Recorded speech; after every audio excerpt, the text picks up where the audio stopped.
Salutations, utopians. Hope all is well. Pushing through this crazy week.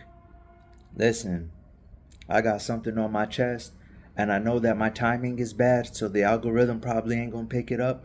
But for those, the limited few that might see this, just remember who bookmark it, okay? There's a big storm brewing right now in the NFL with the Cleveland Browns. And I couldn't figure it out, but I was watching today.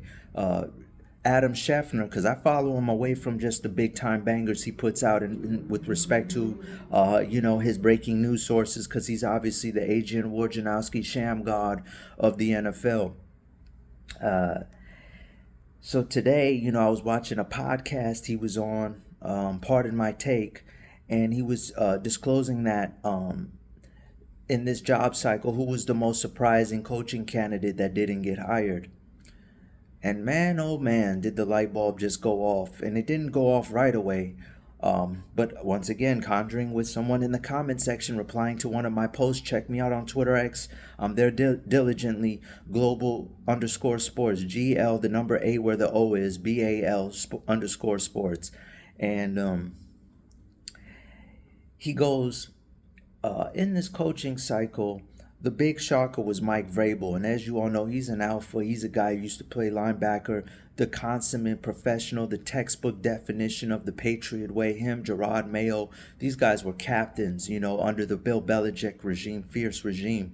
And so Vrabel was mentioned as the sole surprise guy. And what he even said about Vrabel was that if Jim Harbaugh had taken an interview, got on that plane and interviewed with the Falcons, it was almost considered all but guaranteed that he was going to get the LA Chargers job. But Jay Harbaugh didn't even joke around with it. He immediately signed on the dotted with the Chargers. He's a California guy, and he ended up exactly where he's supposed to be. But on the topic of where he's supposed to be, shout out to my boy LJ on Twitter. He follows me, and he engaged some content.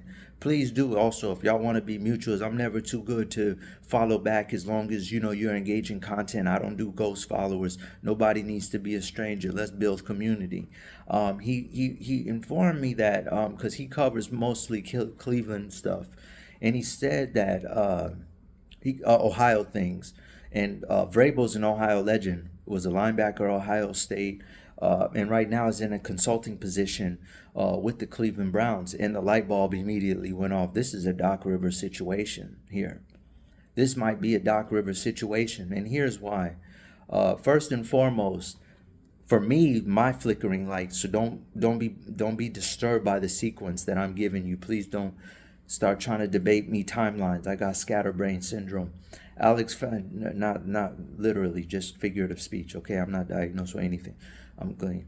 Alex Van Pelt. They first it was like, oh, why didn't they re-sign Joe Flacco? To me, that was just really weird. I'm like, Joe Flacco gave the Cleveland Browns the best five-game window, and it was one of the most random storylines in any sport. Forget just NFL, but baseball, basketball, soccer, any. This dude completely came out of the right field, out of the abyss of irrelevance, and just gave the Cleveland Browns the best five-game window they've ever had. Forget just this season or last year. No, forget recent memory. I'm talking better than Baker. Then better than Baker, who I say changed the entire culture and trajectory of the Cleveland Browns franchise. So then I go, and it definitely did a better job than so far what they did for Deshaun Watson, who I just want to recap: 5 years, $230 million, $46 million per year. All of it is guaranteed, the bone-crushing portion of about this, right? And then let's get to the draft compensation that they did to get this guy Deshaun Watson. 6 draft picks. Okay, 6 of them, 3 of them were first-round picks.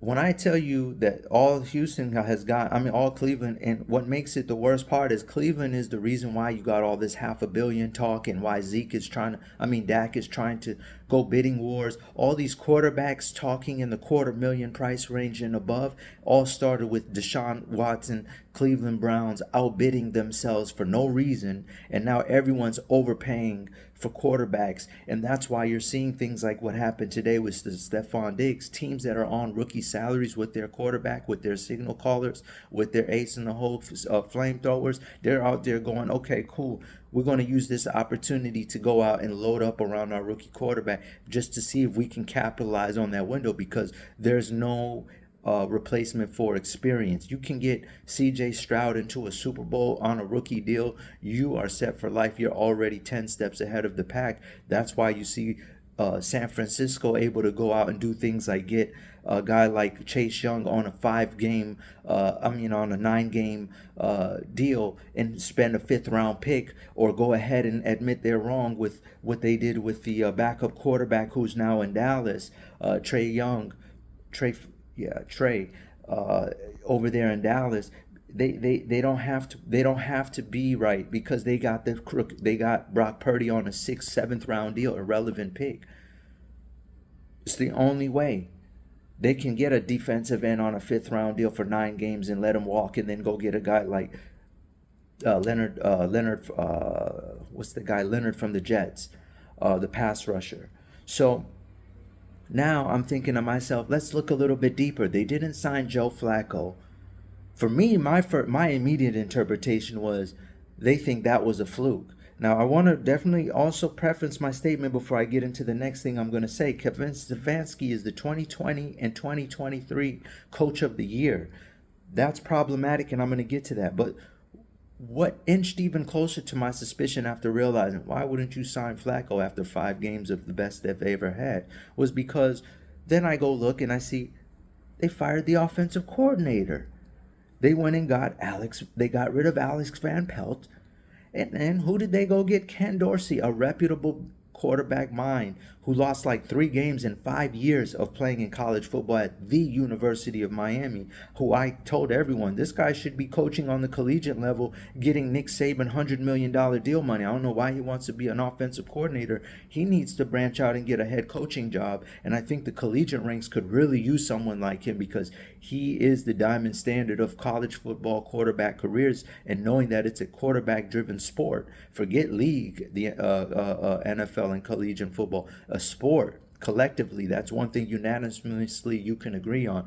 Having a great quarterback is big business, and it's great for the franchise legacy and lenient and for legacy and recruiting purposes when you're trying to get players. The word I was looking for was lineage. So here's my problem. That 2023 Coach of the Year award, everyone knows he had a veteran signal caller in Joe Flacco. You give it to you in 2020, cool, great. When they're giving it to you right there in 2023, knowing that Frank Reich has been fired from Carolina in his first year twice, he got fired in his first year, and you see they give Stefanski it again. Listen. This is grounds that you're getting pushed out. That's not a celebration for your success. That is a clear telltale sign you're on your way out. They don't give awards like that back to back like that coaching unless you're on your way out the league. They're about to terminate you.